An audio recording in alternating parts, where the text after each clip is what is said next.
દોસ્તો, આજના સમાચારની વાત કરીએ તો આંગણવાડીના જે બહેનો છે તેને માટે ભૂપેન્દ્ર પટેલની એક મોટી જાહેરાત કરી દેવામાં આવી છે. આંગણવાડીમાં જે પણ બહેનો છે તેમને સ્માર્ટફોન દોસ્તો હવે આપવામાં આવશે. બાળકોનું વજન, ઊંચાઈ, પોષણ વગેરે ઓનલાઈન અપડેટ તે લોકો કરી શકે તે માટે તેમને સ્માર્ટફોનની યોજના હવે આપવામાં આવી રહી છે. વસ્તી ગણતરી જે છે તે હમણાં થોડાક દિવસ માટે નહીં કરાય. 5 એપ્રિલ આ વસ્તી ગણતરી જે છે તે શરૂ કરવામાં આવવાની હતી, પરંતુ સ્થાનિક સ્વરાજની જે ચૂંટણી છે તેના કારણે આજે વસ્તી ગણતરીની જે પ્રોસેસ છે તે હવે નહીં થાય. અત્યારે નવી તારીખ જે છે એ પછી હવે આ સ્થાનિક સ્વરાજની ચૂંટણી થઈ જાય પછી જે આ તારીખ છે તે જાહેર કરી દેવામાં આવશે. પેટ્રોલ અને ડીઝલ ઉપર એક મોટા અપડેટ આવી ગયા છે. રાજ્યમાં કોઈ પણ અત્યારે પેટ્રોલની અથવા ડીઝલની જે અછત છે તે અત્યારે કોઈ પણ જાતની અછત નથી. પૂરતો જથ્થો આપણા પાસે ઉપલબ્ધ છે.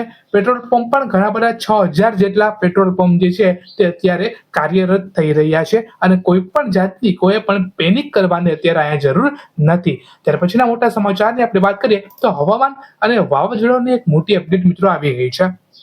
પરેશ ગોસ્વામીના અનુસાર આજે આપણે તારીખની વાત કરીએ તો 8 તારીખ છે, એટલે કે 9 તારીખની આસપાસ આપણને સૌરાષ્ટ્ર, કચ્છ, મધ્ય ગુજરાત, છોટાઉદેપુર, દાહોદ અને પંચમહાલમાં આપણને તીવ્ર વાવાઝોડું જે છે તે દેખાડવામાં આવશે. દક્ષિણ ગુજરાત અને ઉત્તર ગુજરાતમાં સામાન્ય ઝાપટાની અસર આપણને જોવા મળી શકે છે. ત્યારબાદ આપણને વાત કરીએ 15 મે થી લઈ 15 જૂન સુધી આપણને અરબ સાગરમાં મજબૂત વાવાઝોડું બનવાની શક્યતા આપણને જોવા મળશે. હવે વાત કરીએ આપણે એલપીજીના સિલિન્ડરમાં આપણને એક મોટી જાહેરાત કરી દેવામાં આવી છે. કેન્દ્ર સરકારે તમામ રાજ્યોના પરિપત્ર મોકલી દીધા છે જેમની પાસે પણ એલપીજીનું કનેક્શન હોય. અને વાત કરીએ આપણે કે તેઓ વિદ્યાર્થીઓ હોય, દૈનિક મજૂરો હોય, ભાડાના મકાનમાં લોકો રહેલા હોય, કોઈ પણ ઓળખાણ વગર, એટલે કે તમારી પાસે આધાર કાર્ડ હોય કે વોટિંગ કાર્ડ હોય કે કાંઈ પણ વસ્તુ ના હોય તમારી પાસે, તો પણ તમે 5 કિલોનો જે સિલિન્ડર છે તે હવે ખરીદી શકશો. સબસિડી વગર જે સિલિન્ડર છે એ હવે તમે મિત્રો ખરીદી શકશો. ત્યાર પછીના મોટા સમાચારની આપણે વાત કરીએ તો મોંઘવારી ઉપર એક મોટા સમાચાર આવી ગયા છે.